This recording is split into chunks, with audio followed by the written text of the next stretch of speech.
What's up? Welcome to the Briones Pickleball Podcast. I'm your host, Zane Navratil. Thanks for having me, dude. Dude, welcome. Welcome to AZ, man. Did you see the weather out there? I felt it. It's not Wisconsin weather, that's for sure. Yeah, we'll take it. Yeah, but you're in Austin now, right? I am. Yep. So my fiance and I moved to Austin in June of 2020. But we were actually just back home in Wisconsin this past weekend. So it's like a little PTSD of the February Wisconsin weather. But yeah, a lot of Wisconsinites come down here to your area to avoid that. So, yeah. All right. Yeah. Well, if you don't know who this is, Zane, you know what? A lot of people, I think I messed up your last name when I first met you, probably. Why don't you give the viewers a little insight on your last name? I want to hear it from you first. I want to know if you know how to say it. I want to know if you know how to say it. Navratil? Yeah, you there you go. All right. So at tournaments, sometimes people will say, like, how do you pronounce your last name? And I'll be like, Navratil. It's like Navratilova without the ova. They're like, oh, okay, that makes sense. Wait, I've never heard of that. Martina Navratilova. Oh. The tennis player? Got it. So I'll be like, yeah, I know that. She's my mom. And then, like, most of them are like, that doesn't sound right. And then I walk away and they're just like very confused. Yeah. Martina Navratilova is not my mom. Yeah. All right. It's a very common Czech last name. Yeah. Okay. I got it. Are you Czech? I'm like 3% Czech. Really? Yeah, on my dad's side. So what are you? What are you actually? My mom is from India and my dad Really? is yeah. Wait, she's full Indian? Mm-hmm. Wow. Yep. So dude, I would have never guessed that. What do you think? What do I look like? I don't know. You should have asked. I would have probably said, I don't know, maybe Hispanic. I don't know. So mom is full Indian, and then dad is what? Dad's just a pasty white guy. Okay. Nice, man. So yeah, she grew up in New Delhi and Bombay, and then came over here in her 20s. Met my dad. Dude, that's awesome. They've been here ever since. Okay. So I just, my wife and I just went to an Indian buffet yesterday. So, oh, nice. No, we love Indian food, dude. We do, bro. I thought you were gonna say like we went to the India Open. No, just Indian buffet. No, we can't. I mean, until our kids get a little older, we might. Fair. But that doesn't count until you've been to an Indian buffet with Altaf merchant. When he starts speaking in Hindi to the wait staff, you know it's about to be a good meal. Do you speak Hindi? I don't speak any Hindi. Really? I know how to say 1, 2, and dog. Okay. Ek, dog, kuta. Okay. Interesting. There we go. Okay. All right. I'm sure you know a few cuss words or something like that. So not even, huh? I know this one phrase that my mom used to say to me, which is kind of like a teasing phase. Oh, okay. It's something, I'm gonna butcher this, but it's something along the lines of "Mar mar katera berta banaoge," something like that. There you go. That sounds authentic. Well, I can say it with enough of an accent to convince you of anything, okay. But it means something along the lines of like, I'm gonna cut you up into little pieces and eat you. Wow. And that's about aggressive. But it's like, that's about the only real phrase that I know, and I probably butchered it. Okay. So all right. So Zane Navratil, he's on the PPA tour. You probably see him APP, MLP. Top player. What's your ranking? That's a good question these days. Should we just look it up? We could. What are we at, Zane? For singles, doubles? What's your most accomplished division, you think? Would you say singles? I would say like probably historically singles. I'm not playing a ton of singles anymore. I would say I'm probably my best skill set is probably mixed doubles at this point. Are you really not? I didn't know that. You're not playing singles. I'm not ruling it out. I'm just not playing as much as I used to. I'm not really like focusing and training super hard for singles. I'm specializing in dubs a little bit more. Yeah. So why is that? I would say like because the serve rules change and you're just washed at this point, or I mean that's part of it. Is it really? I mean, I don't think so. I would say that might be a very small part. Well, I think you could still compete, definitely. I think I could still compete. Now, do I want to compete, and is it smart? Like, I'm looking at it from a cost benefit step. Yeah, like, I think that it's easier, as we're seeing, for people to break into singles. Yeah. And more super athletic ex-D1, ex-professional tennis players are coming into to pickleball, and they're getting really good at singles really fast. Yeah. And they're better athletes than me. Like, I played Division III tennis. Like, I'm not exactly a physical specimen out there. I'm quick enough, but I'm 5'9". I'm scrawny as all hell, and I can move my feet pretty fast. But there are just a lot better athletes out there, and I think that I want to focus more on where I can play the longest. I don't think the longest part of my career is going to be in singles, but I think I can hold my competitive advantage over some of these better athletes in doubles in the long term. Yeah. Okay. Well, that makes sense, dude. That makes sense. So for those of you listening, we're going to talk a lot about, I don't know, this is kind of unscripted. We're going to talk about coaching a little bit. We're going to talk about pickleball in general. Let's pull up the notes here. Yeah, so this is a not last minute thing. We planned this about a week ago. Yeah, count it. Right, Zane? That counts as preparation. And by the way, Zane, this is actually the first time that we are actually hanging out, I think. I met you at the tournament in Mesa about 2 years ago, right? Something Remember like that. That was the first time we met. I don't know if you know that. I didn't know that. Yeah, and that was it. We've been on phone calls and I believe before, but yeah, that was it. That was super brief, and I've seen you doing different things in the online space, and we'll talk about that. But yeah, it's good to have another coach on the tour, I guess we can call that. Yeah, well, it's good I'm glad that we were able to do it. I know you had texted a little while ago before the JW Marriott tournament, like, hey, let's run something. I didn't have time at that point, but came in a little bit earlier, or so I thought. But then my draw changed to be actually on Tuesday today. I was under the impression that we were going to play Wednesday, but we made it happen. We're here. Right, we're podcasting now, playing later. So I appreciate it. How does it feel to actually be on the #1 pickleball podcast? Does it feel pretty? Is this the real #1 pickleball podcast, or what's I the? Don't know. What's I just listened to that yesterday on that podcast with Chris and Will, and it's kind of a little biased. I mean, you guys run your own awards, and then you put yourself on top. I mean, how did that run? Actually, you know what's really interesting?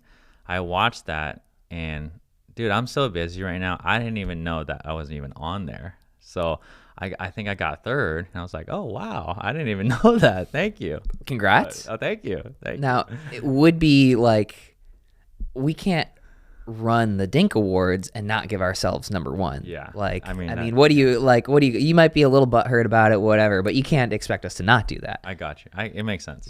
It makes sense. So a lot of people don't realize this. Like, I'm not really involved with the Dink other than just participating in the podcast. So like, I'm a member of that podcast, but I'm not on the back end of the Dink. So if you have any complaints, like, you can tell me. That's cool, but I'm not going to do anything about it. Okay. Go tell Thomas. Take it up with Thomas. Take it up with Thomas for sure. All right. Shout out to Thomas and is it the Pickle Pod?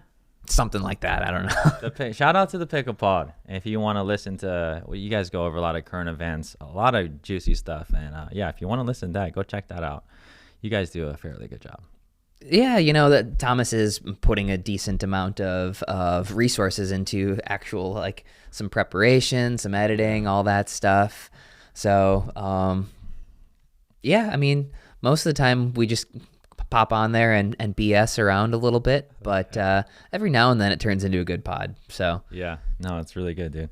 All right, Zane. So we're gonna get into a bunch of stuff, but really quick, because this is raw, this is live for the viewers out there. This is actually our first time kind of meeting, getting to know each other. So tell me a little bit. You may have shared this in another pod, I'm not sure. I want to know your story, how you got in. I know you played D3 tennis, but just let's do a quick overview. You don't have to spend a bunch of time, but how'd you get in the sport? And we know where you are today, but yeah, Go ahead. Yeah, so my dad started playing pickleball when I was in high school. I was a good ish high school tennis player. Like I won a couple of state championships in Wisconsin, Division II high school. So, but you were actually, you're saying you were the top player in high school then, Division II. In Division II. I was probably the second best player in the state. That's really good, dude. Wisconsin's a small state for tennis. Like somebody like me would have been ranked like 30, 40, 50 in Arizona. I would have been like, I would have been like probably 75 to 100 in Florida or California, right? So it's all relative. I was good in Wisconsin, but when I went to like national tournaments, like I was a very small fish. Got it. So I was like a decent tennis player. Like but I was athletic enough, and I had heard of pickleball. My dad started playing pickleball, and I thought it was a sport for old people. Yeah. And now this is 2013, so I'm gonna say, I think in 2013 I was probably correct. It was mostly a sport for old people, and back then. Yeah. Would you refute that? You've been around for a while. I actually, I mean, again, demographically, you can pretty much say that. Honestly, demographically, you still kind of say that. Now, I mean, I guess it'd be a lot harder, but would you still say like maybe 50% of all the pickleball players in the nation are over 50? So that would be, I don't know what the actual statistics are. Yeah, we had Tom Webb from the APP on our podcast actually, like not just a week ago, and he said that like the median age of pickleball player is down to something like 33. Okay, well, which is I'm wrong then. Median age. That's pretty. Now I did absolutely zero work to look into whether that's accurate or not. Yeah. And I think we should.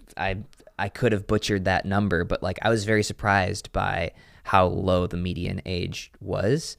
But you know, I think the stereotype is still somewhat true. Like, sure. But okay, so yeah, so you thought it was an old person sport, and then and your dad was, you said, playing already. Yeah, so he started playing. It was winter. It was our winter break, and I was just doing nothing. I was just being, you know, a couch potato. And you're saying 2013, by the way. Mm-hmm. So you're like, how old would that put you? I was 18. Okay, Mm-hmm. 18. So I was in my senior year of high school, winter break, being a couch potato. My dad was sick of it. He was like, all right, you're going to come play pickleball. Get off your butt. You're going to come play pickleball. And I was like, dude, I don't want anything to do with that. And I went. He dragged me out to the Cesar Chavez Center in Racine, Wisconsin. And I see all these old people hitting dinks. I'm like, oh my God, this is going to be just miserable. I had no idea why they were just hitting it 2 miles per hour to each other. So I get in this game. 2 miles an hour. Yeah, I get in this game with these guys named Lyle, Harvey, and Al. Okay. Now, Jordan, have you ever met somebody your age named Harvey? No. You know what? Recently, it's really interesting. I've thought about, well, I have a lot of, let's say, more seasoned generations come train with me, and I love that. But yeah, I'm thinking about a lot of these names. Like in the future, we're not going to see them anymore. So I did think about the other day. No, by your question, no, I have not. Okay. No Harveys. No Lyles. Yeah. No Al's. Those are just not names that are. Those are names that are lost on our generations. Yeah. Although I do think that Harvey's making a comeback anyway among the kids. Okay. All right. But so they were old. They were like 60s and 70s, and they just cleaned my clock. They murdered me. I was like, I could not figure it out. What level do you think they actually were? If you think back. They've had to be at least 3.5 then, because you could have overpowered them easily, right? I would say, you know what I mean? So it's tough because a 5.0 then is not the same as a 5.0 now. I got you. So what level would they be now that when they clean your clocks and beat you when you're 18? I would say then they were probably 4.5 to 5.0. Now that's probably 4.0. Now they're probably like 4.0 to like low 4.5. Okay. Oh, so they were good players. Yeah, they were legit. They were legit. So I was like, there's no way you lost against a 3.5. They were legit. No. So okay. I got it. But like just they were dinking, and I thought that was stupid. Yeah. Until I found out why. So they were legit players, but they had been playing for a while. Yeah. Like they all spent some time down in Arizona or Florida or whatever, so they sort of knew how to actually play the game, and they brought it back to Wisconsin. And so for like 2 weeks straight, I went back every single day until I could beat Lyle, Harvey, and Al, and my dad. And like I didn't even really enjoy it, but I was just so stubbornly competitive. I was like, I cannot lose to these old guys. And eventually I started to play it like pickleball rather than playing it like tennis. You know, back then too, with paddles, I came in trying to hold a semi-Western grip and drive the ball, and it went 3 feet in front of me straight into the ground. Yeah. So what paddle were you using with Lyle and Al? I think I used a striker. Striker what? What is that?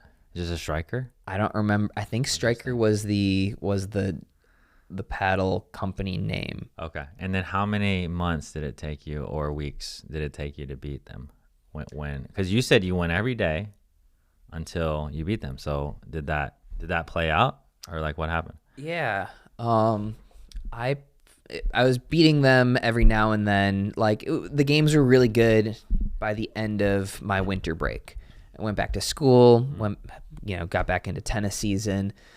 And so, because you're saying this is your senior year or no? This is my senior year of high school. Got it. So you're still playing tennis. Mm-hmm. Got it. So I had my tennis season.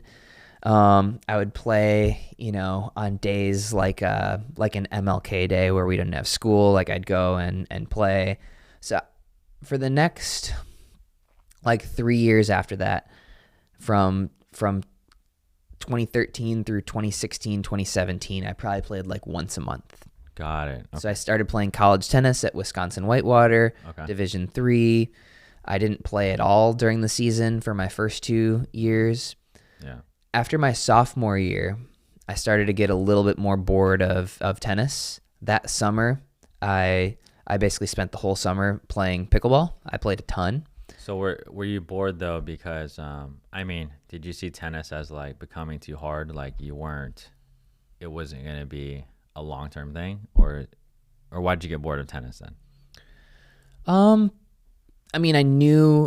knew that I wasn't going to go pro, right? Like I was nowhere near close to being a pro tennis player. And I knew I also wanted something that I could be competitive in afterwards. Yeah. Like tennis players, for the most part, sort of stop playing after college because it's hard to find somebody who's that good to keep playing with. Yeah. And like, what are you playing for? Mm-hmm. And obviously, that's not the best question. Like some people are just like, I just enjoy it, but I like the competitive element of it. I like the tournaments and whatnot. Yeah. So I was like, well, what am I going to do afterwards?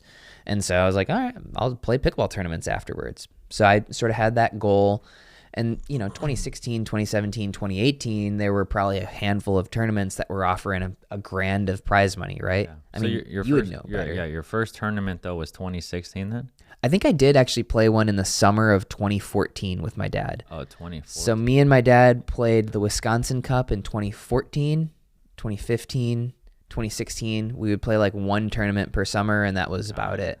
I think my first real tournament was 2018, the Michigan State Games, where he and I... Okay, so you did not play 2015, 16, and 17. This is when I was on the quote-unquote like 5-0 Pro Tour, but you didn't play then.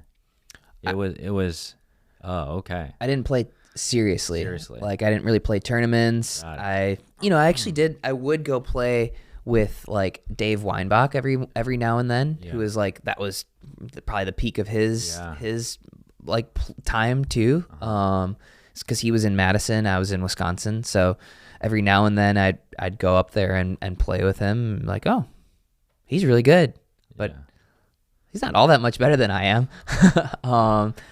So from basically during college, I went from dabbling to like pretty into it. So I started playing a lot more my junior and senior year. Like on days where I had light class loads, I would go play pickleball in the morning, go to practice, and then do like schoolwork and stuff. And I started to get pretty good.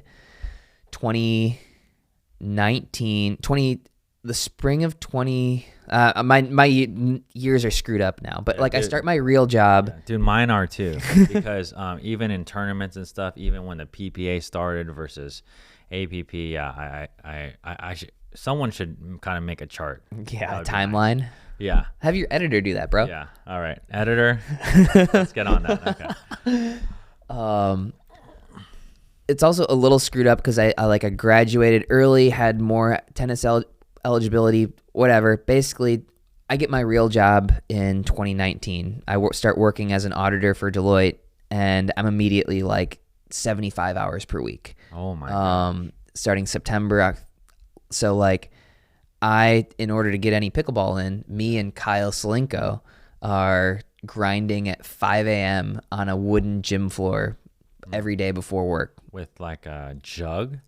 Or we would play with a Franklin ball on a temporary net on a gym floor, just grinding.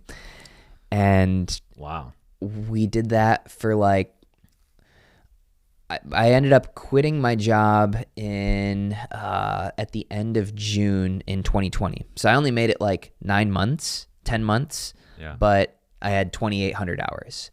So like, wow. I worked basically a year and a half in the course of 10 months, and I was reassigned to a client that like was going to be more work again.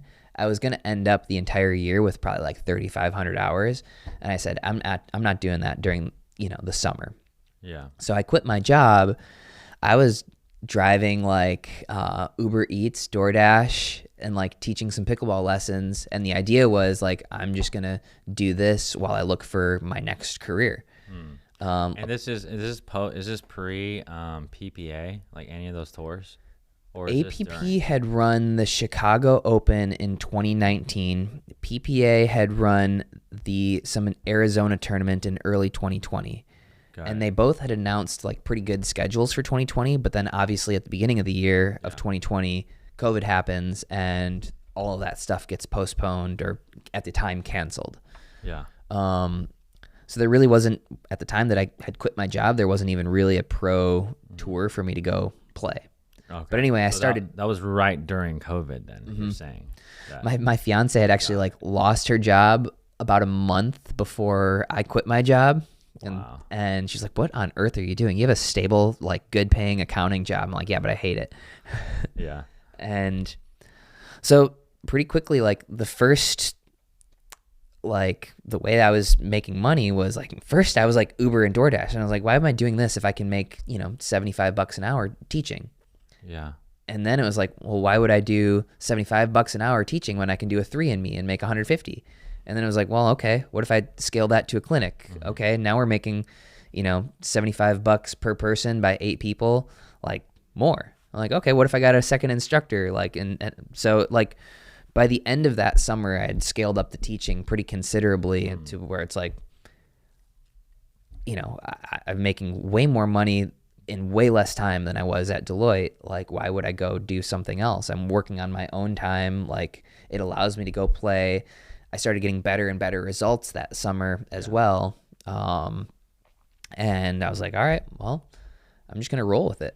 I'm going to use some of my accounting and business skills in pickleball and see what happens.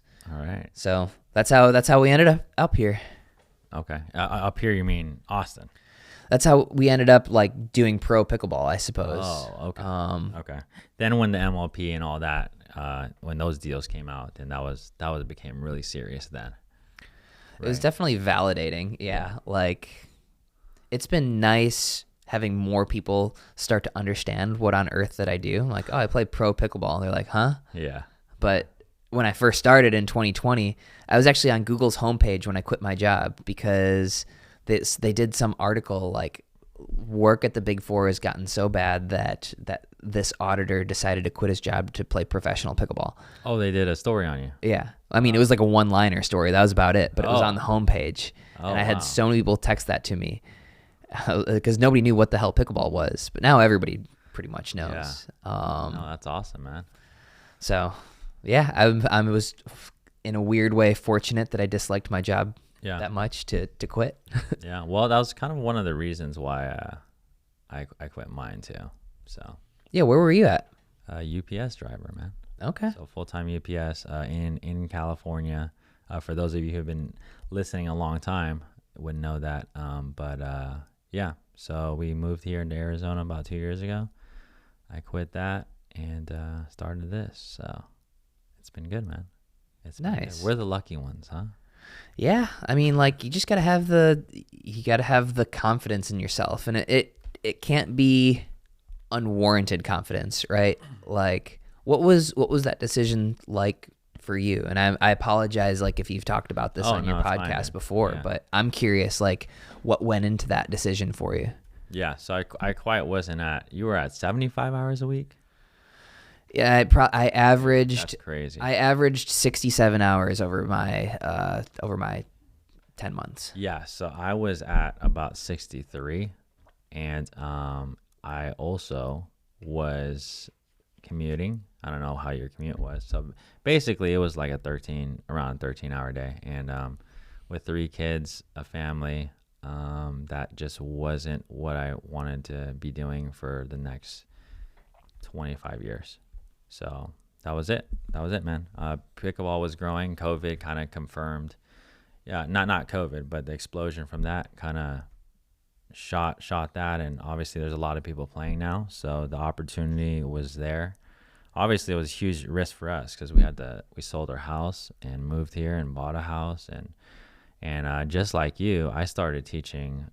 Like, okay, so I can move here, and if I just do private lessons at like X amount an hour, I think I could just pay the mortgage, and worst case scenario, I'll like, pick up a part-time job or something.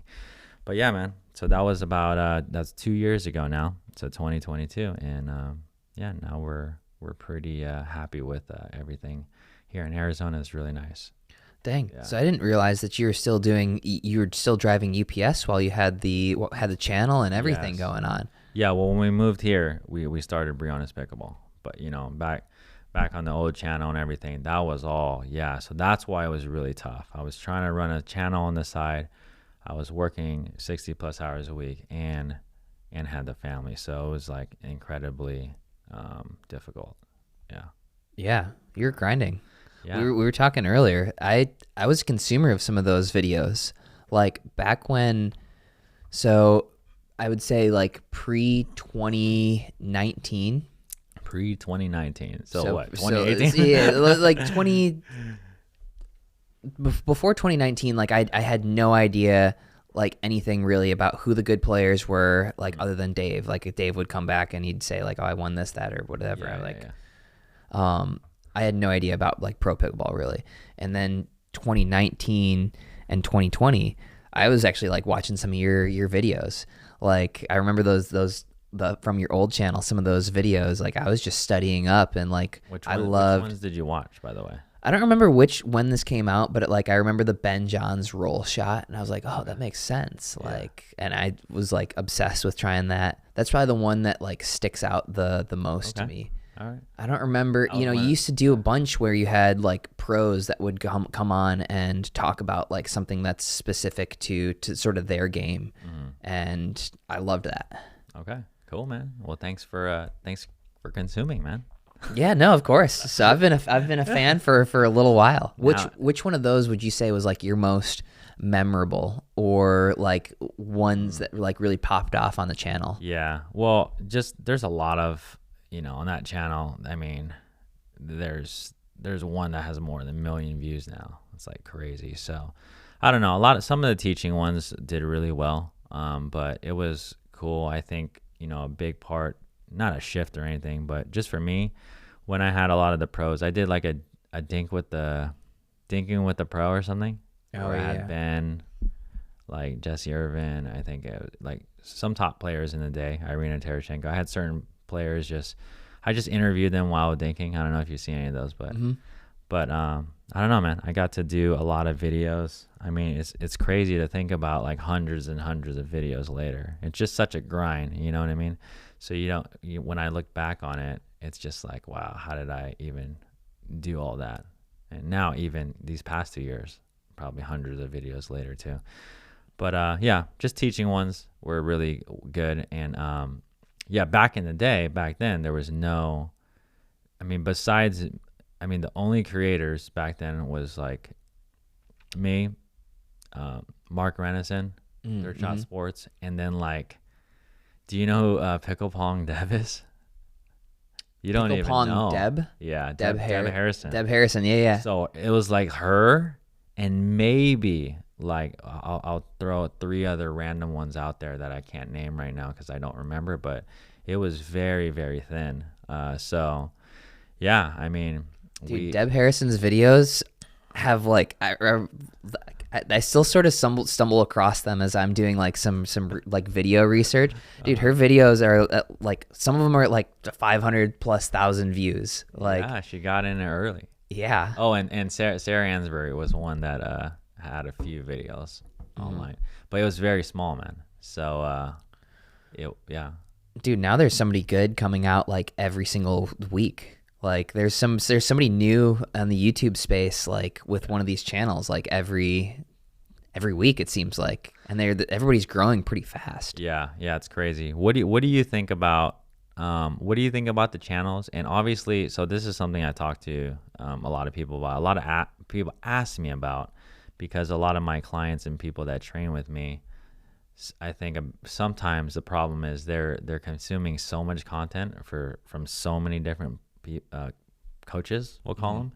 But I know that a lot, obviously some of the coaching on YouTube is good, but I honestly think a lot of it is not that great. What are your just thoughts just about all the content out there and somebody who's learning, trying to learn online? Do you have any just initial thoughts? Yeah, definitely. Like it's super tough because you don't know what you don't know. And like, there's also the YouTube sort of algorithms at play. Like us as creators, we want to try and appeal to as broad of an audience as possible so that everybody can click on it. But like when I'm teaching a shot like the tomahawk or something, or I'm talking about like changing grips, or something that got a lot of attention was my video that like about not slicing your return. Yeah. These are all very, very much player and level specific. So you and I could make 2 different videos where you say always slice your return. I say never slice your return. Yeah. I could be right for pro players and you could be right for 3-0 players, right? And so, but is the person watching it going to be able to differentiate which is correct for them? Yeah. Like people watch these videos, I feel like, for sort of cut and dry, this is how to do it, but it's not that simple. So like, I think there's, I think there's people who are better at explaining it than others about who should be using some of this advice. Yeah. Most of the stuff I would say online is not necessarily wrong, but not necessarily packaged correctly. Not targeted. Right. So it'll be, statements like always slice your return. Well, okay, maybe for some levels, but not for others, right? Like, so yeah, it'd be really tough, like as somebody who is trying to learn, to say like, where should I start? I've been saying for a little bit, I think it'd be very interesting for somebody to actually just take free YouTube videos and create a course out of it. That's what we pay for college, right? Is like all of this information that I got in my accounting degree, I could find online. I wouldn't know what's good from what's bad, right? We pay the university to package that and then test us. Yeah. Well, maybe I'm starting a university you don't know about, bro. So yeah? We'll see. Is that a hint? Maybe. I don't know. We'll see. I would like if you're doing that, like I think that's such a great opportunity. I'm not doing that. So it's probably not going to be a compilation of other people's YouTube videos though. Fair.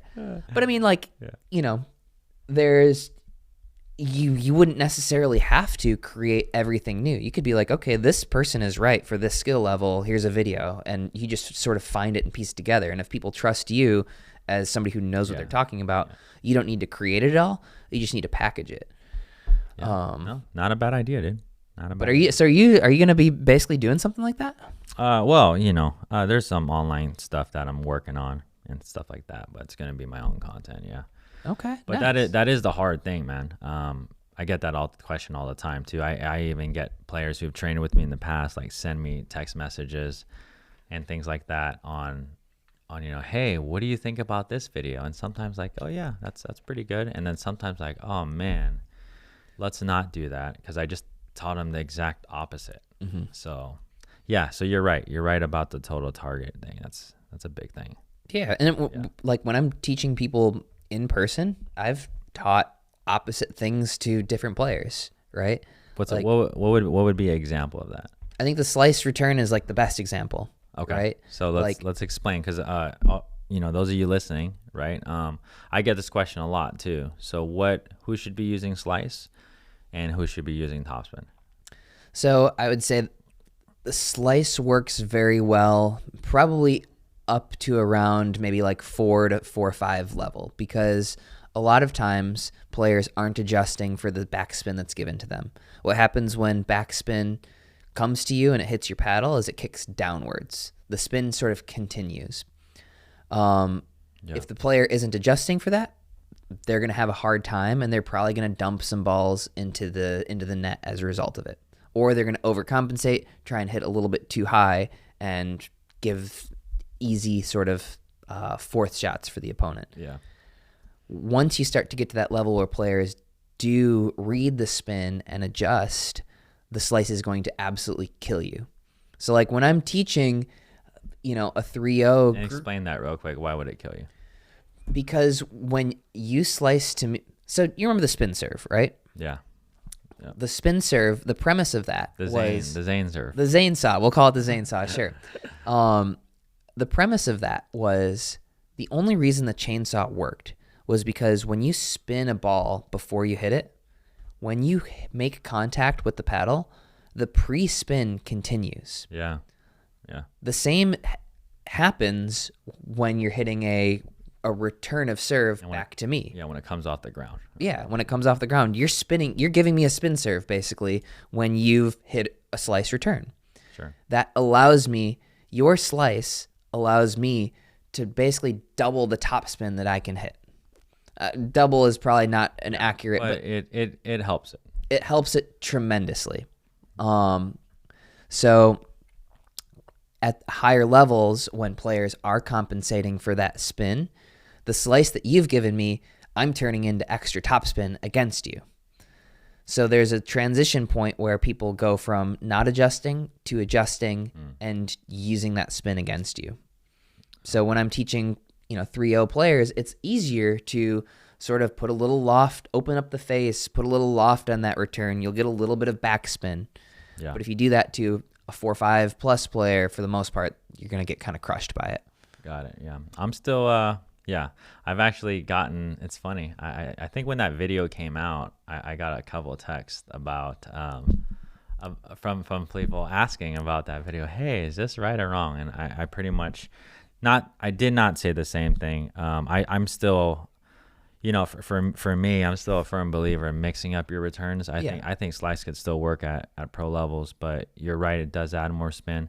But for me with the slice, like you said, like lower levels, it's because it's slower, right? That's the main thing for me. It allows them more time to get in. Yeah, more time to get in. If you're, 3-0s, 3-5s, learning topspin returns, that can be great. But again, if your mobility isn't there, it's going to be really tough. And against bangers and things like that, that's where I would probably teach some slice open paddle face returns, because if they're not getting into the line, then they're going to be in trouble anyway. So for sure, my only thing. And I agree with you on that, right? Like that's generally, the mobility isn't as much of an issue at the highest level, right? So I agree with you. And that's an area where like you teach something completely different to a lower level versus a higher level based on the person. Yeah. No, that's good, dude. Good example. Great.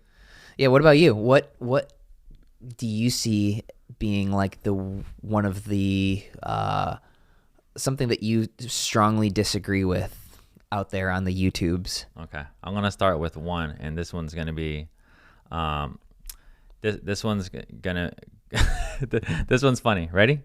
It's going to be, you made a statement the other. It's funny when I saw this podcast with you and Thomas. It was a short or a statement. You said the tomahawk is going to be what was it? What was your statement saying? So we'll say every pro player is going to be hitting the tomahawk within 5 years. Okay, I disagree. Okay, I disagree on that one. All right, let's go. All right, so we'll have to see. We'll just see it play out. All right, no. What's your logic? Let's hear it. My logic is So here it is, right? And you already told me that we had some banter on the text, like, know, the tomahawk. I mean, we're not going to be teaching that to 3-0-3-5s, right? For sure. But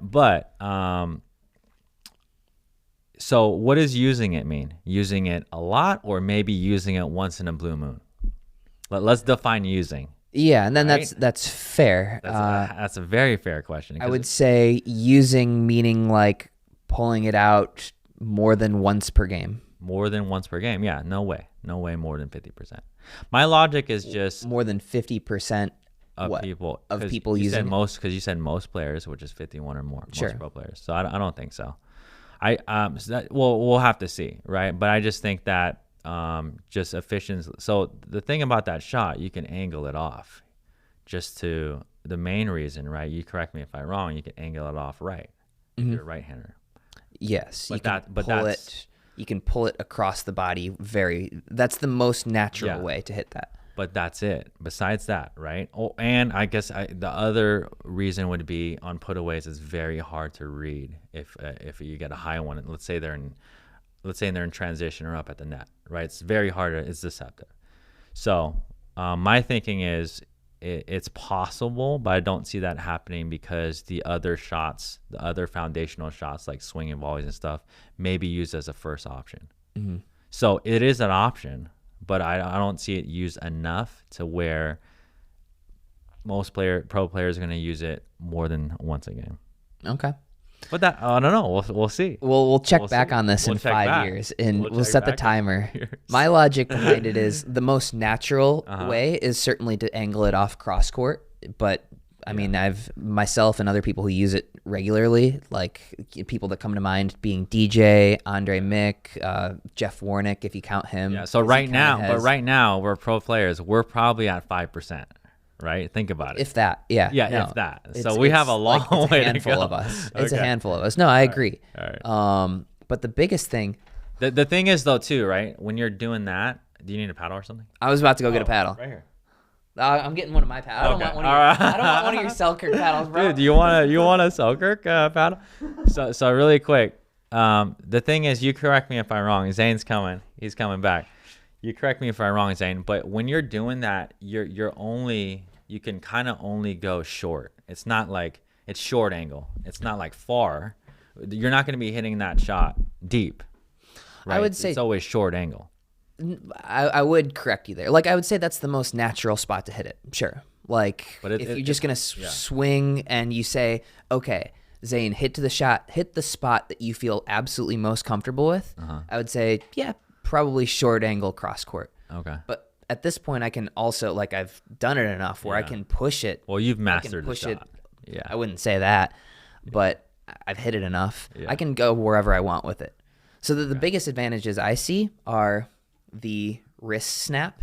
Yeah. Like, we have a little bit more mobility to cock the paddle back and snap through here than you do with your backhand. Yeah. So I think you can get better paddle head speed. But the the biggest reason is because of the reach. So when you're normally holding a backhand, I saw that short, by the way. Yeah. Okay. So but I don't know. Tell me what you disagree with. Yeah. Let's see. So if I'm hitting a normal backhand, my entire hand, and part of my wrist is.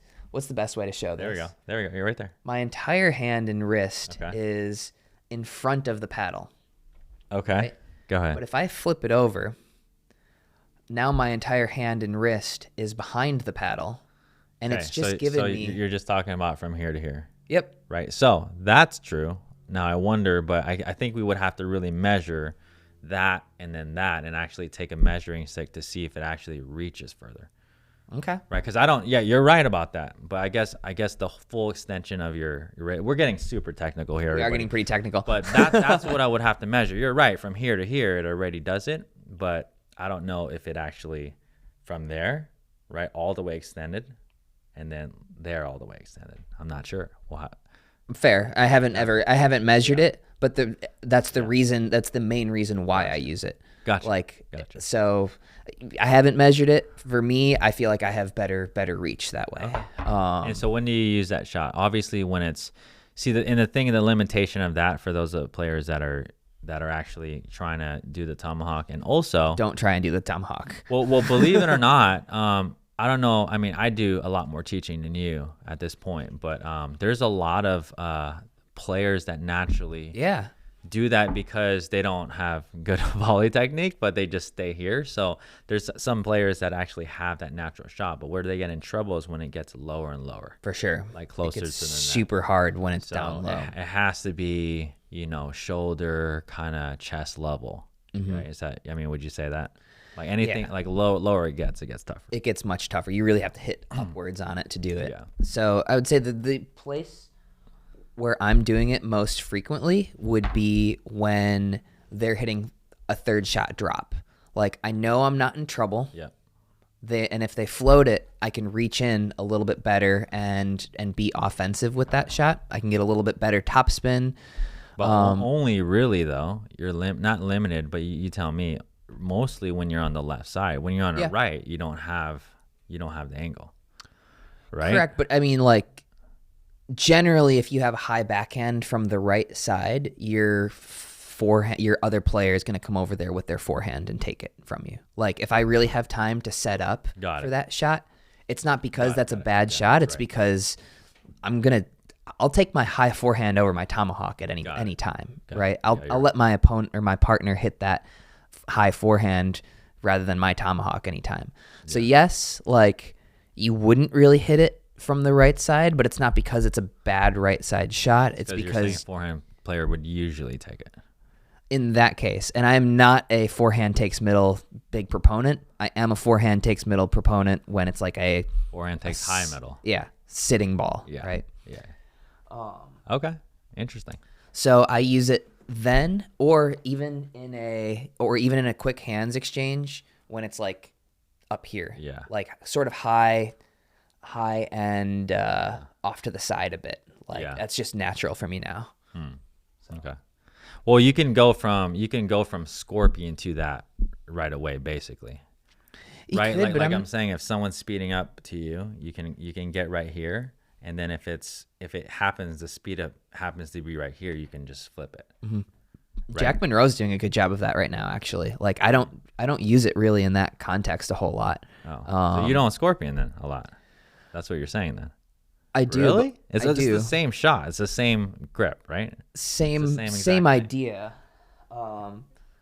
But yeah, I suppose I do use it if I really get caught over to one side on that. And shout out to the Zane Navratil paddle here.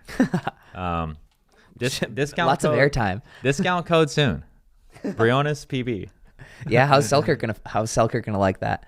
Oh no, we review paddles on our channel. Still, let's talk about. We could talk about Selkirk too. Shout out to Selkirk. No, Selkirk's great. No, but we review paddles on our channel now, man. You should know. Nice. Yeah, I forgot you had asked to reach out to or you had Sally.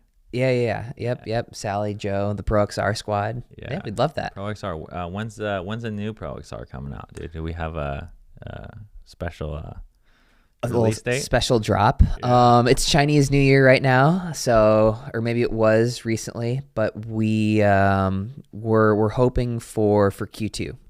Okay. Mm-hmm. Some point in Q2. All right. So the next have to talk to Sally. Next gen.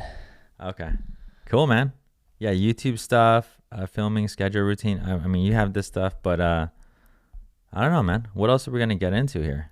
This is pretty unscripted here. Yeah, it is. Well, yeah, I was curious about now that you've got this court in your backyard. Like, what is your filming routine look like? And more than anything, like now there is so much content out there in pickleball, and it's easy to maybe go with a clickbaity type of thing. How do you keep coming up when you've been doing this for years with like more good stuff that resonates with viewers and is actually good content?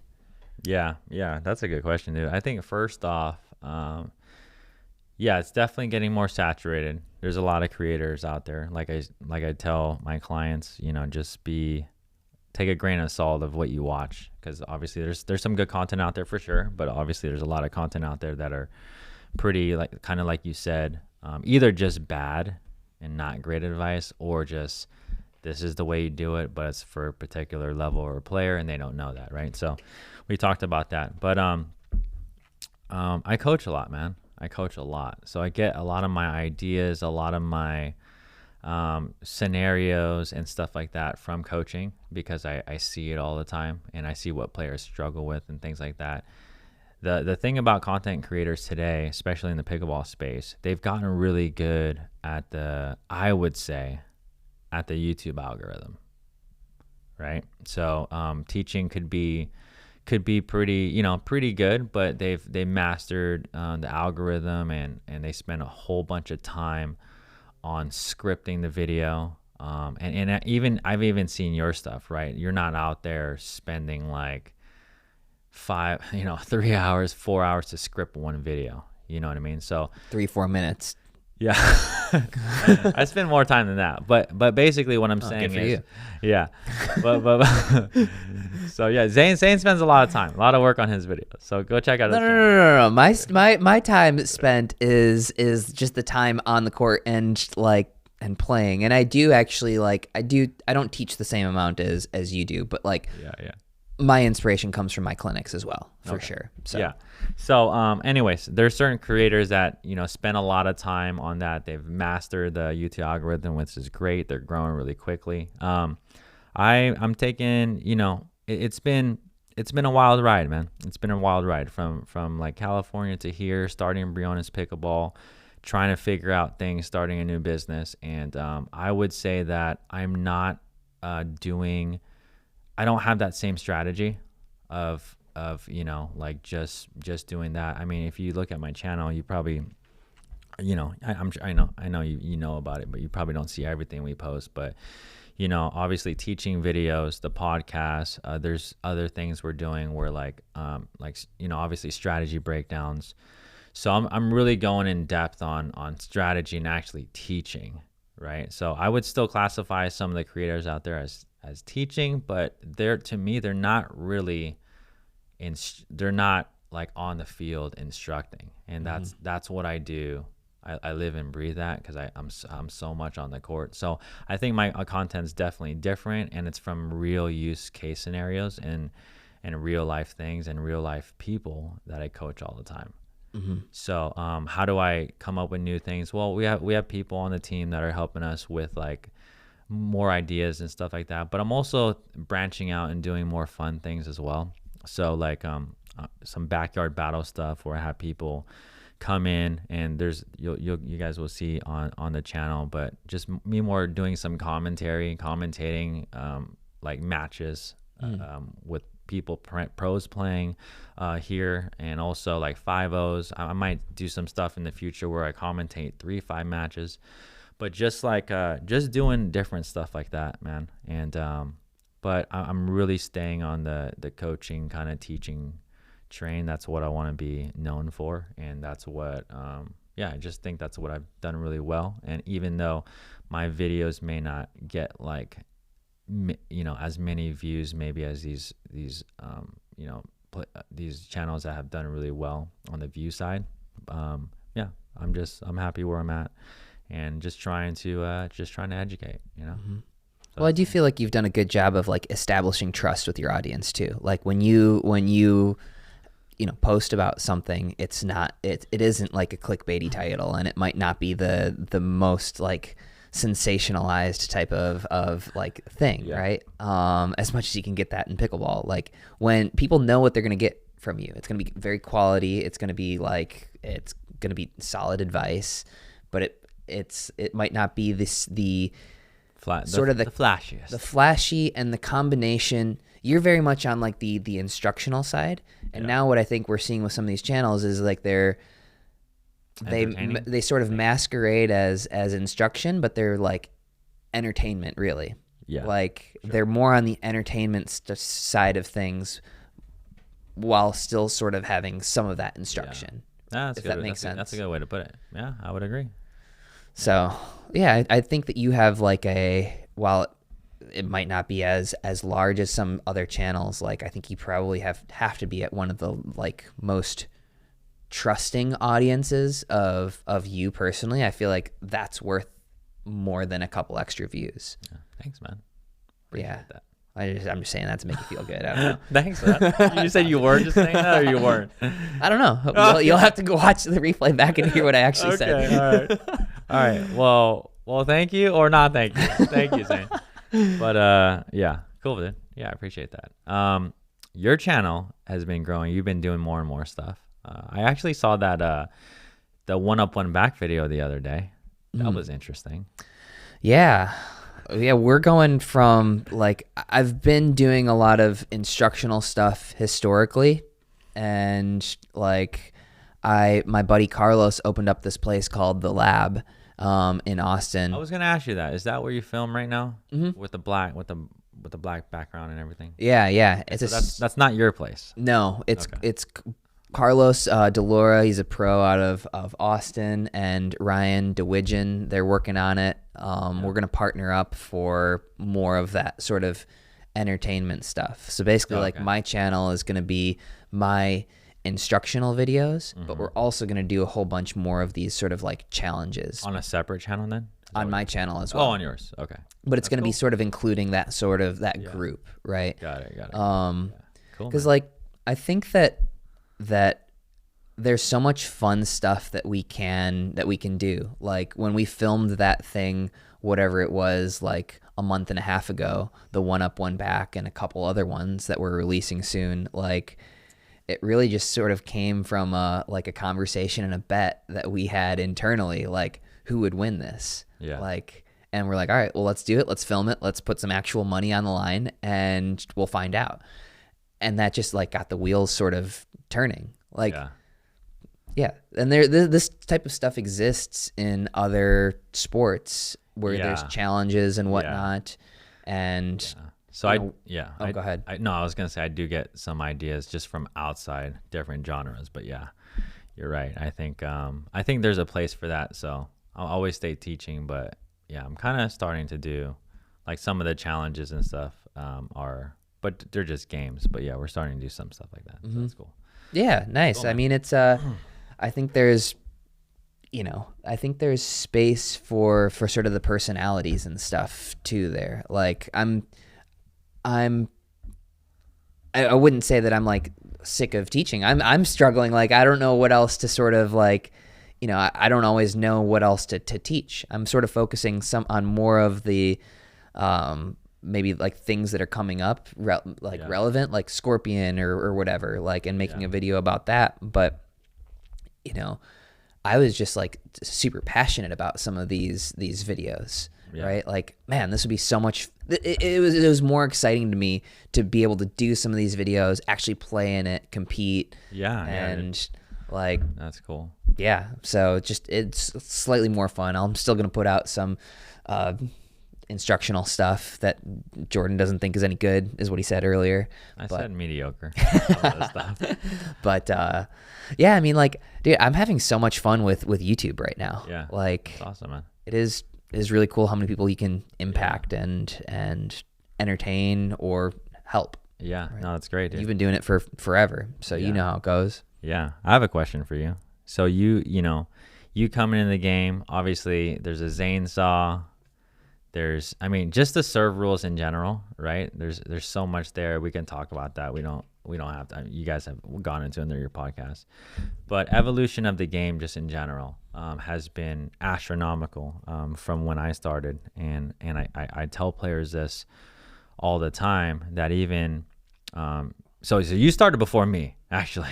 I started in technically. Yeah, I started in 2015. But if you even look at 2015, like matches, have you ever? I think I might actually go back and react to some.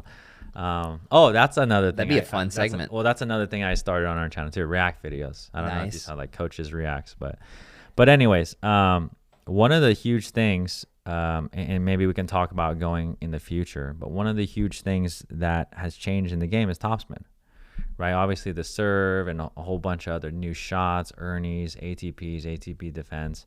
But like topspin in general, when I first started, the only shots that were hit with topspin was the serve and the drive by actually a few people, right? Now we're obviously, dinks, drops, volleys, right? I mean, none of that was even being utilized. Now, obviously now, right, all pros, like topspin is number one. Like that's a number one shot you want to hit to put the most pressure. But just in your eyes, as we've gone through serving changes, we've gone through rule changes, a whole bunch of things. What do you think is the next iteration of pro pickleball? Or do you see any either plays, patterns, or strategies, or different shots like the Scorpion Tomahawk that you foresee in the game right now? And then the follow-up would be, what do you think the game's going to look like in 5 years? I would say people are starting to come around to the idea that the serve should be a weapon. Like more and more people are putting pressure with their serves. I think that we're going to see the return become more of a weapon as well. Yeah. I think we're going to see more players start to hit returns how Thomas Wilson does sometimes, or how I do sometimes. Which is just crushing it, right? Is that what you're talking about? So it's almost like rather than hitting sort of a flat approach shot and following it in, it's almost like being there stationary and ripping a ground stroke and making a really, it's almost like just hitting a ground stroke. Got it. So it's very, then following it in very afterwards. flat and fast. I would say there's still a good amount of topspin. There's still topspin, but it's very fast. And you're saying hitting it stationary. So it's I haven't seen that. I don't know. I might do have it to watch. Occasionally. So I'll see if I can like find some where I'm like really doing that. Not hitting it stationary completely, but like traditionally we've been flowing through the shot and sort of just pushing it flat. Here it's more of like a step into the shot, rip it, and then keep going. Well, it's like a tennis weak ball like that in mid court, and then you're loading and then just crushing it. So like it's like a weak ball as opposed to like a chip and charge, right? So I think we're gonna really see people get very aggressive on the returns as well, because people are crushing it with drives again. Like especially with this new ball that we've switched to at the pro level, like it's really easy to drive, and so we can't give our opponents easy returns. Like we need to put pressure on with the return. So I think the serve is going to continue to be more and more weaponized. The return is going to continue to be more and more weaponized, and then just setting the play based on your terms. Meaning like I think the game is going to continue to get more aggressive. Do you see anything? I know this is a really hard question. I actually had to think about this a little bit. But anything like, of course, right? Serves are going to get more aggressive.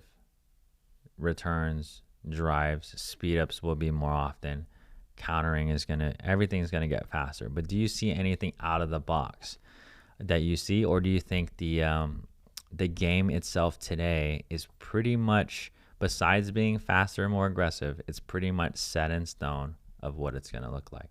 Because that's a really, like, I guess if you look at tennis, like, right, you look at tennis 20 years ago and then look at tennis today, I guess what would be the main differences besides people serving harder and faster and hitting harder and faster ground strokes? Like strategy wise, you think anything will change, or you think it'll be pretty much the same, just faster? I think, well, I mean, strategy-wise, you're just not going to have as much dinking, I don't think. It's not going to be rewarded. I think the pattern recognition of people attacking now is getting better and better. And so if you are the one speeding up on your own terms, you might know, okay, if I hit it to this spot, like this person is most likely going to hit it to here, and sort of just initiating on your own terms rather than responding. I think we're going to see more and more of. But I think that the game is like, I don't think we're going to see a shift to like 2 up versus 2 back, right? Yeah. Like something huge like that. I still think it's going to be largely the same of try to get to the net as fast as you can, and within that frame, I think the change is just going to be more aggression to a certain point. I do actually think that, like, as we get to that point, like, body bags are 100% going to be an enormous part of this game. Like, so just actually at the pro level, obviously, you're talking about just going straight. Correct. Just there. hitting it directly at them as hard as you can. How do you think? Why do you think that's not happening today, and why not? I still think it's slightly taboo, right? Nobody wants to practice that. I'm not going out there and practicing that in my rec play, but going for a body shot accomplishes 2 things. 1, you might hit him, but that's less important. 2, it makes them think the next time you take a big swing that they're going to try and hit you. And so it instinctively makes people like, it's like a brushback pitch in baseball. So it instinctively gets people thinking their first instinct is not to, I'm going to counter this ball. Their first instinct is, okay, I'm going to get out of the way. And then if I don't hit it hard, they're a slight second off that line. That. Okay, so that's one change that might happen. I think that, so going just really hard at the body. I think one reason why that might actually be useful is because, 2 things. Number one, against 2-handed players, right? That's already a tough spot, especially if it comes so fast. If everyone's just countering like this, the next one would be everyone's expecting the other spots first, right? Like dominant side, like over here. I don't think most pro players, when they get a speed up, they're not expecting it where you shouldn't really actually send it. Yeah, right at the chest, right at the body. Yeah. So I think probably that might work just as a spot change up. You know. And also, like, I do think that the future of the game is going to be people that are very tall, because when you're playing against people who use their length properly, it's very difficult to dink the ball into the kitchen, right? And if you do get the ball to bounce in front of them, it generally has to be sort of that softer, more dead dink where they can then go and create.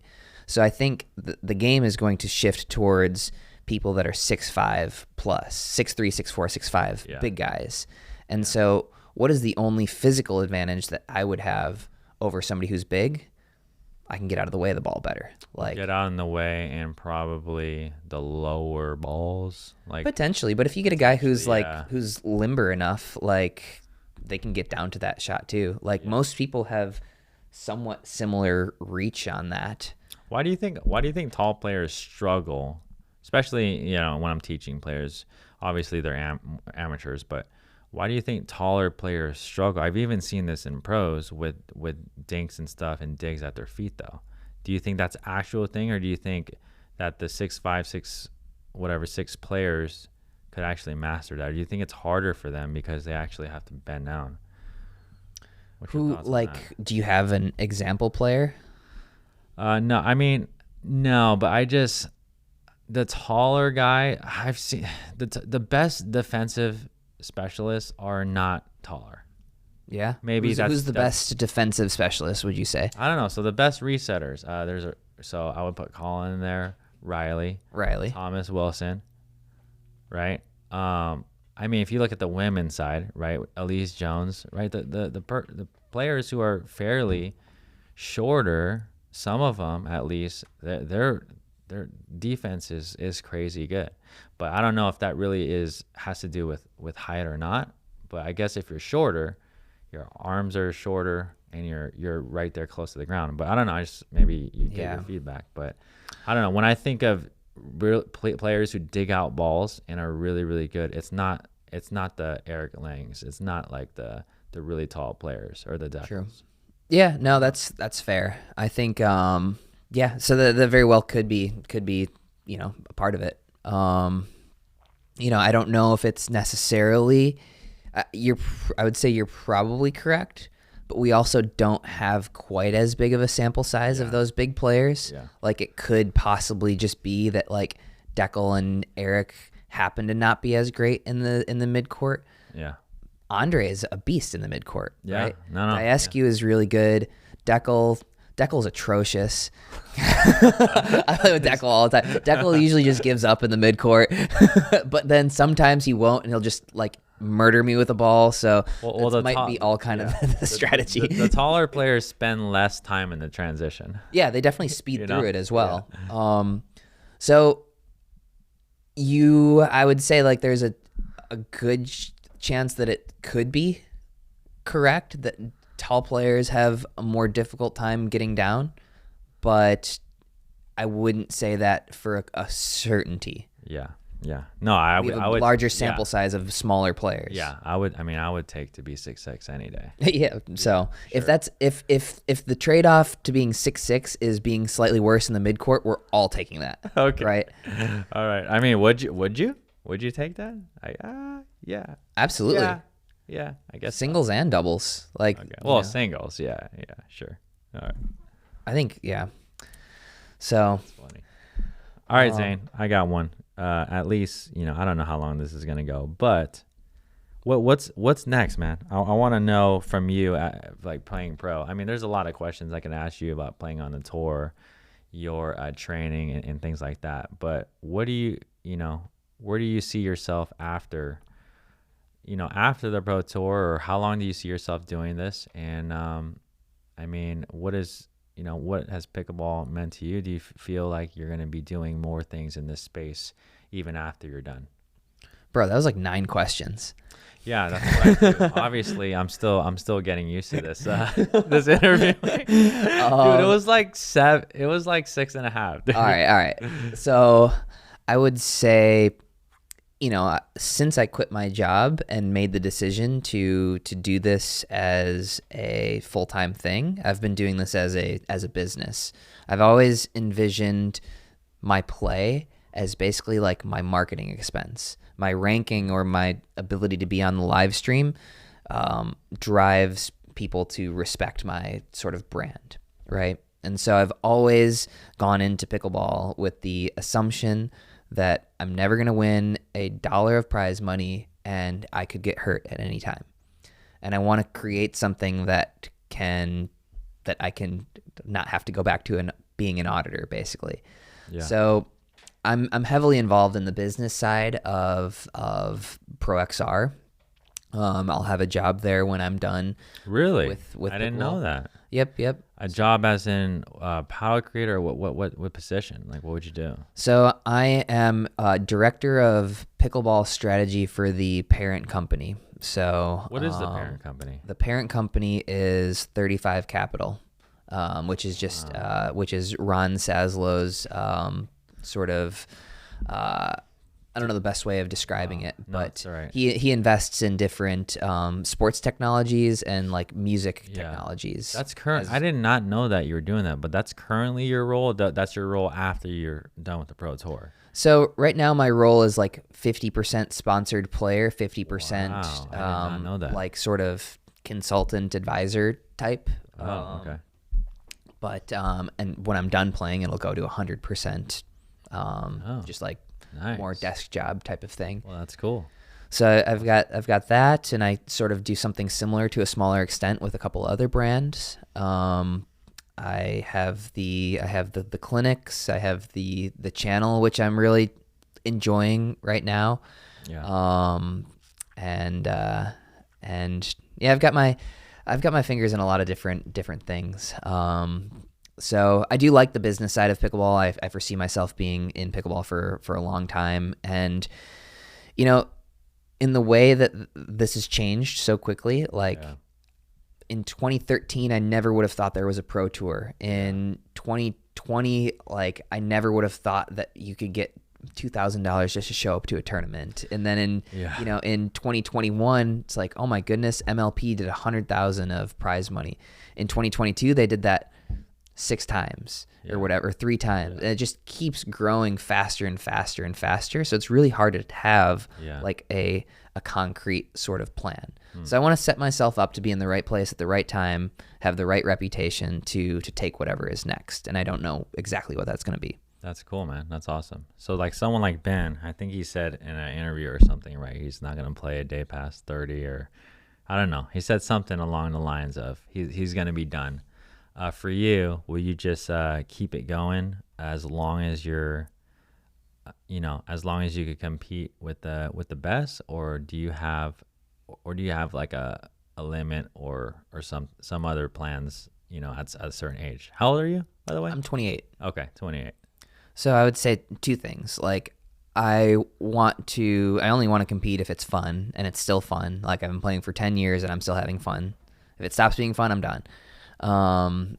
And then also my fiance and I were getting married in March, in just a couple of weeks actually. And like we want to have kids and whatnot at some point. And how many?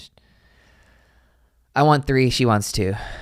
Cool, man. Wow. You want 3. We have 3, dude. There we go. You'll have to tell me how that goes. Yeah. Well, it's going. It's going? It's going. It's how great. old are your kids, by the way? 7, 5, 4. Okay.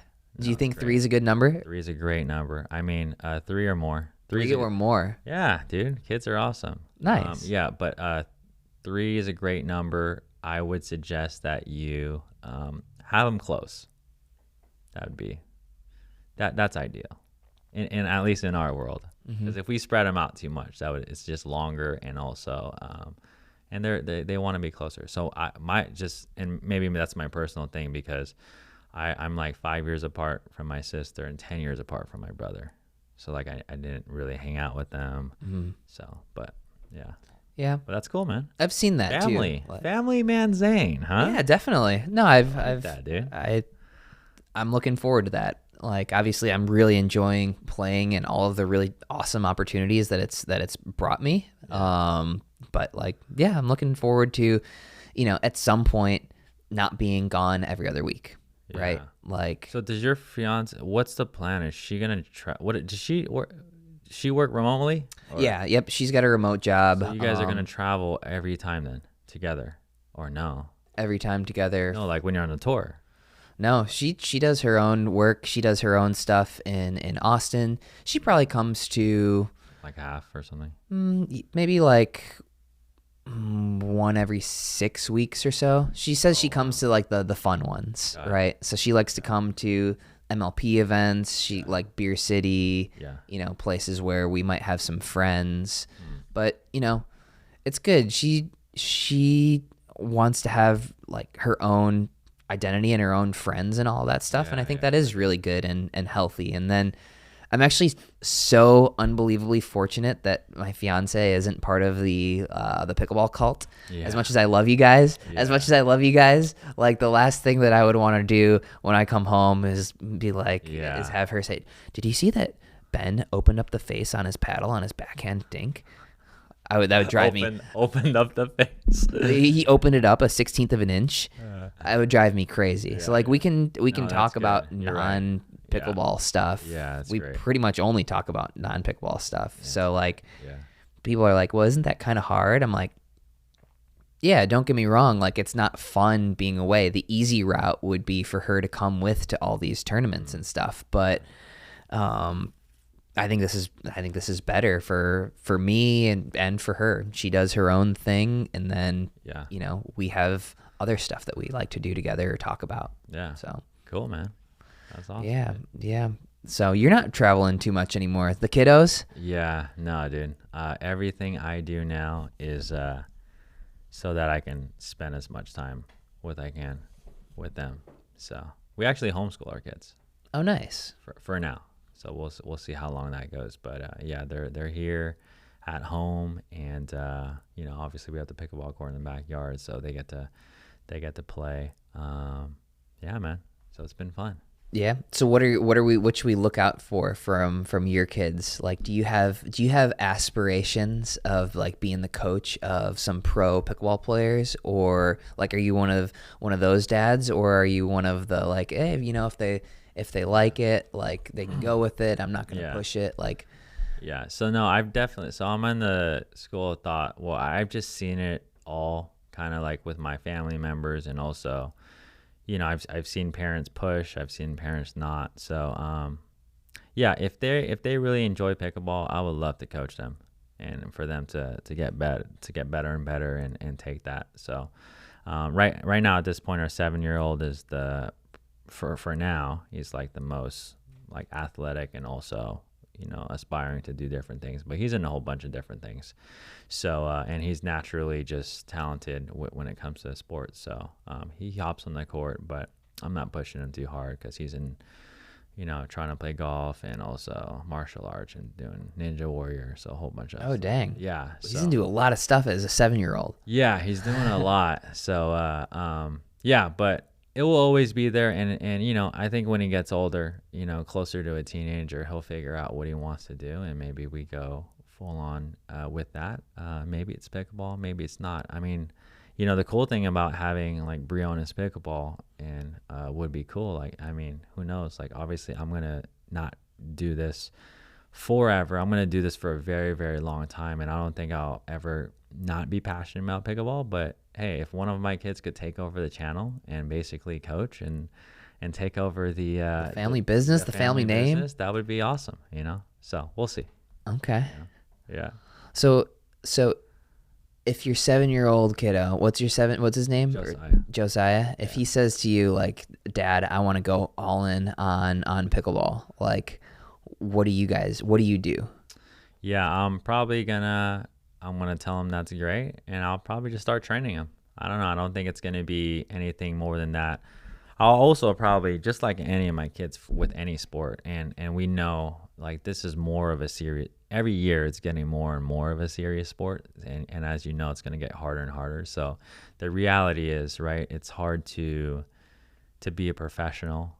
It's a small percent, but obviously any of my kids, I'll probably tell them to obviously dream big, but really work really hard. And so is it possible? Sure. But and we'll just take the steps to get there, and the results will be the results. But I think just focusing on their character, and focusing on what they should be focused on, even if things don't work out the way that they planned it. I think that's probably more important.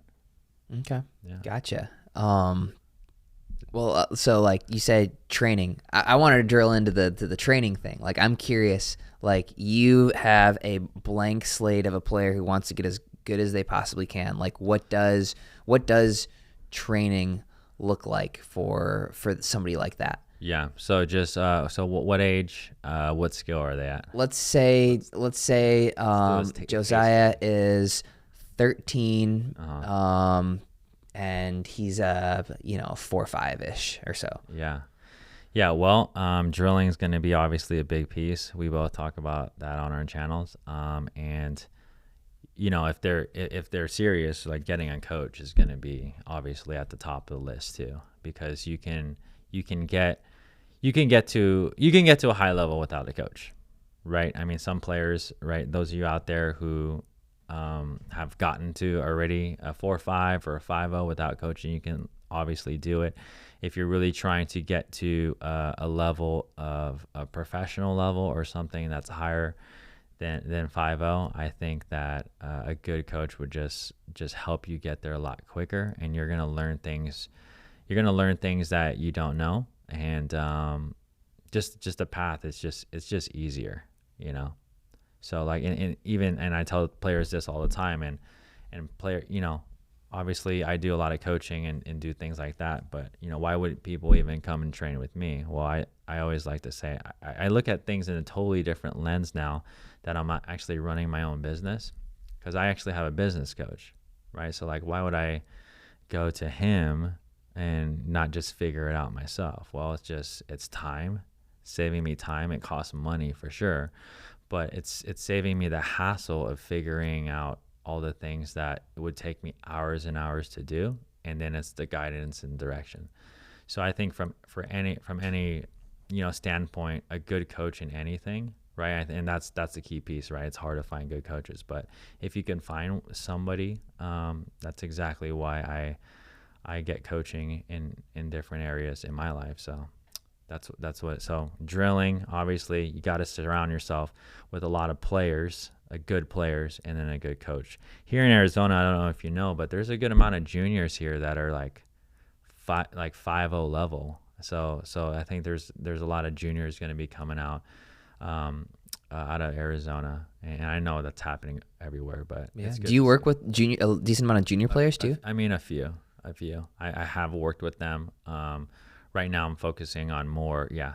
So there's other trainings and stuff. But yeah, I think eventually down the road, we'll see where the teaching evolves. I like to work with students too.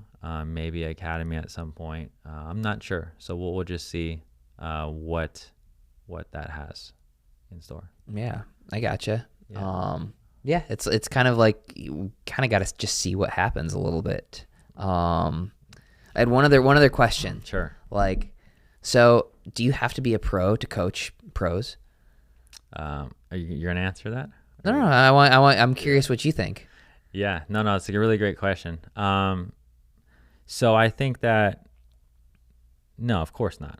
You don't need to be a pro to coach pros. I actually have a lot. Actually, a lot of the people that come and train with me, obviously they're trying to improve their game and they're coming to me for a variety of reasons. But a good amount of players that train and come to my intensives are actual coaches.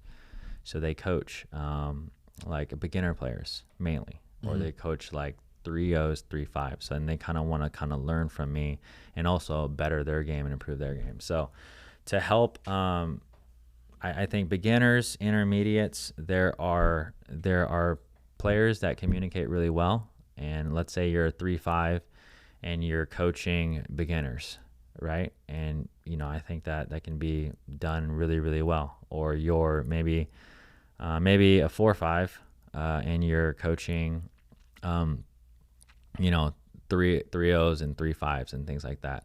I think it would be very difficult. I would have to think more about this. Like if you are a certain level and you're trying to coach somebody that's a higher level than you, I don't think right now, I might have to give it some thought. I don't think that could ever happen.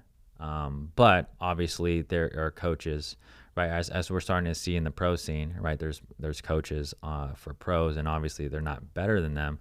But at the pro level, that's a little bit different because you're coaching a lot of mindset and a lot of different things. I don't know what your opinions are on that, but no, I don't think you have to be a high level player to coach. But I do think it is relative, when we're talking about skill levels, things like that.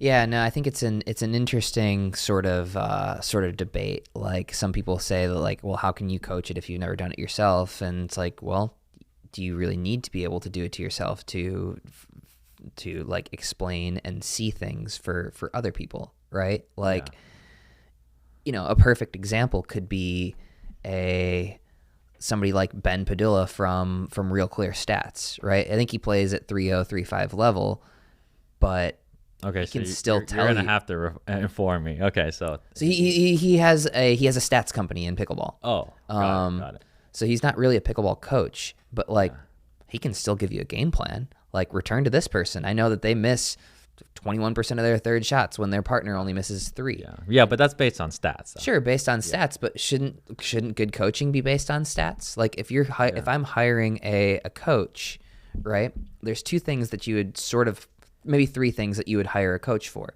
Like you mentioned, there's the mindset, there's the strategy, and then there's the technique. Yeah. Right? Yeah. So that's going to fall in their strategy, the stats. I would say that falls under strategy, but the same logic could apply. Like, you could have somebody who's never picked up a paddle, but all they've done is like study and see what people do. Yeah. And I think they could be a really good coach.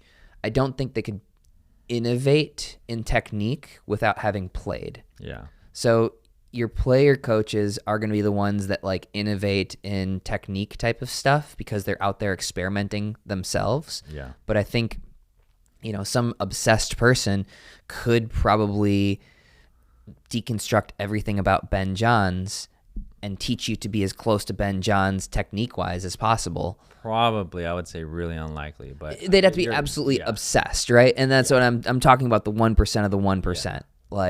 So theoretically, you could do it without. Theoretically, yeah. So unlikely, 100%. Yeah. But in tennis, some of this is somewhat true, right?